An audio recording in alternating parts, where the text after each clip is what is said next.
Itu yang sedulur mau, yang sedulur maksudkan, itu mau khodam yang mana? Apakah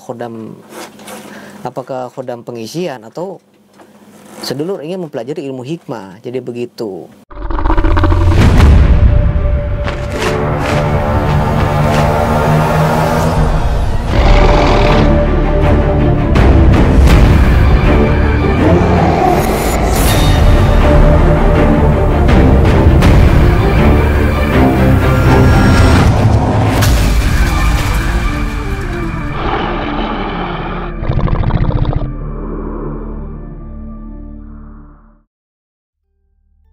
Assalamualaikum warahmatullahi wabarakatuh. Ketemu lagi dengan saya Ki Bagus Purwas.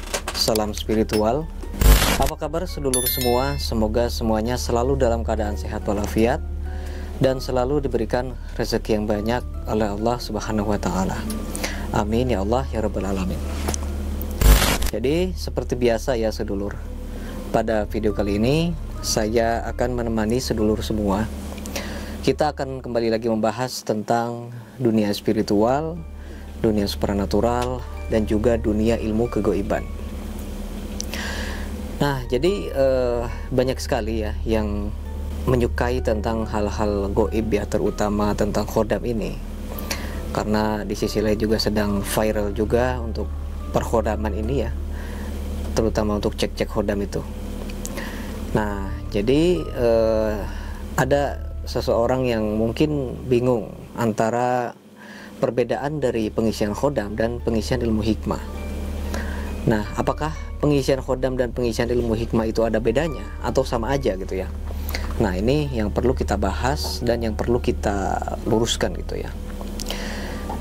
Jadi banyak di antara kita yang mungkin menyukai khodam pendamping, dan mungkin banyak ya dari kita yang ingin mendapatkan khodam. Mungkin ya tentu saja setiap orang berbeda-beda cara, setiap orang berbeda-beda ritual gitu ya. Pengisian khodam sendiri pun itu tentu saja mempunyai beda-beda cara, mempunyai beda-beda teknik khusus dalam penerapannya, dalam proses pengisiannya gitu kan. Nah, jadi begitupun dengan pengisian ilmu hikmah, itu juga beda.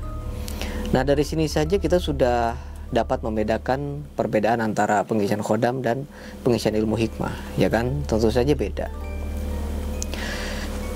Ada juga yang bertanya kayak gini, Ki Bagus, apakah ilmu hikmah itu ada khodamnya gitu ya? Nah, itu kan sebenarnya beda ketika kita melakukan pengisian khodam dan melakukan pengisian ilmu hikmah. Pertama akan kita bahas dulu tentang khodam. Nah, mungkin soal khodam ini sudah sering saya bahas. Jadi khodam itu ada 3 cara untuk mendapatkannya. Bisa dengan cara pengisian, bisa dengan dari alam gitu yang ikut sendiri. Terus ada juga yang dari keturunan, faktor keturunan. Nah, itu yang sering saya bahas. Jadi 3 itu ya. Nah, kalau pengisian ilmu hikmah ya tentu beda ya seluruh. Kalau pengisian ilmu hikmah ya itu nggak ada istilah ilmu hikmah dari leluhur, ilmu hikmah dari alam, itu nggak ada. Ilmu hikmah ya harus kita pelajari, ilmu hikmah ya harus kita dapatkan dengan cara berguru kepada seorang guru, begitu kan. Jadi nggak ada istilah ilmu hikmah datangnya dari leluhur, titisan leluhur ilmu hikmahnya, atau ilmu hikmahnya itu dapat dari alam. Seperti contoh yang tadi saya jelaskan, khodam alam gitu ya. Beda, jelas beda, nggak bisa disamakan. Makanya di sini ya perlu saya luruskan juga. Itu yang sedulur mau, yang sedulur maksudkan, itu mau khodam yang mana? Apakah khodam pengisian atau sedulur ingin mempelajari ilmu hikmah? Jadi begitu. Nah, ilmu hikmah pun itu nggak semuanya pengisian. Ilmu hikmah itu nggak semuanya harus diisi ke dalam tubuh, enggak. Pada intinya ilmu hikmah itu sebenarnya, ilmu hikmah itu nggak ada yang diisi sebenarnya, nggak ada yang diisi gitu ya. Yang namanya ilmu hikmah ya tentu saja lewat amalan, lewat serangkaian doa, lewat serangkaian kalimat-kalimat untuk memuji Allah Subhanahu wa taala gitu ya. Itu yang dinamakan ilmu hikmah. Dan biasanya kalau ilmu hikmah itu tentu saja bacaan-bacaan atau mantra-mantranya itu berbahasa Arab. Dan biasanya ya dari luar ya, bukan dari Indonesia. Kalau ilmu hikmah itu biasanya bahasanya Arab, ada yang Suryani, ada yang Ibrani, banyak ya, ada banyak. Tapi tidak jarang juga ada campuran dari bahasa-bahasa daerah juga ada, tapi sedikit gitu ya. Tapi ilmu hikmah yang asli otentik itu sebenarnya nggak ada yang bahasa Jawa, nggak ada yang bahasanya Jawa, nggak ada yang bahasa Madura, Sunda dan lain itu nggak ada. Itu mungkin beda lagi, beda apa jalur ilmunya gitu ya. Nah itu ya, mungkin dari sini pun sedulur sudah paham. Oh ternyata pengisian khodam itu begini, ternyata ilmu hikmah itu begini gitu. Kalau pengisian khodam itu yang diisi ya khodamnya. Kalau pengisian khodam itu khodamnya langsung mendampingi kita. Jadi makhluk ya, sosok makhluk yang akan langsung mendampingi kita ketika langsung diisi atau diselaraskan.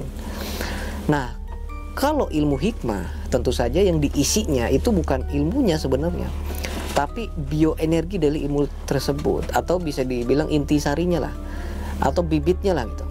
Bibit dari ilmu tersebut. Misalnya nih, sampai itu mau diisi atau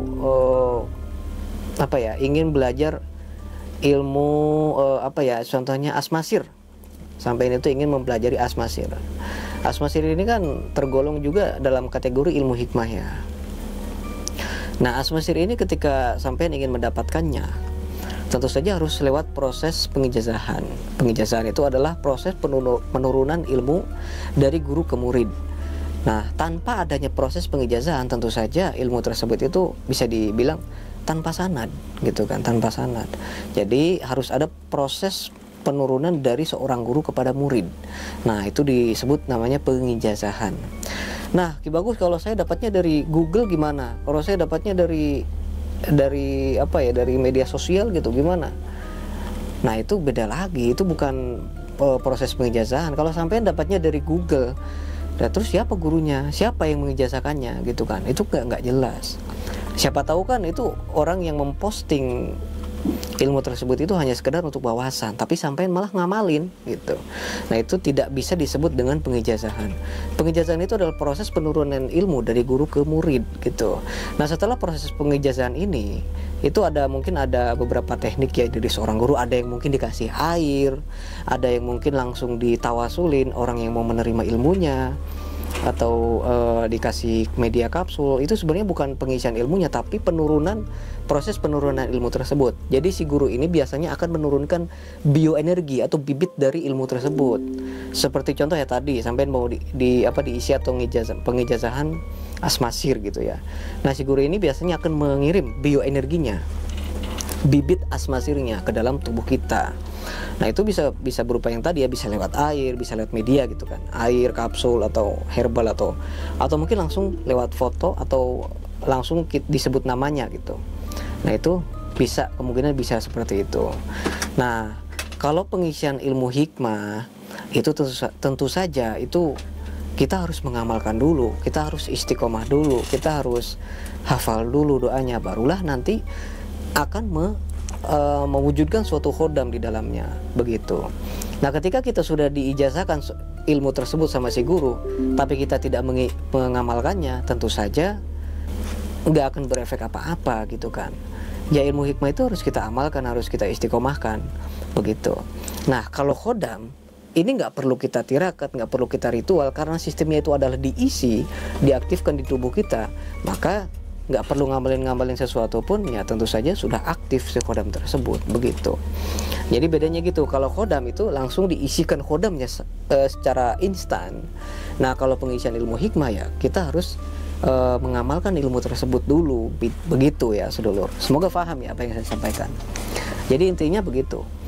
Nah kemudian kesimpulannya adalah, apa yang sedulur inginkan itu, apakah pengisian khodam atau ilmu hikmah atau pengijazahan ilmu hikmah begitu. Jadi tergantung dari kebutuhan sedulur semua. Jadi intinya kalau khodam itu ya kita langsung siap pakai aja, karena kita sudah diisi secara langsung.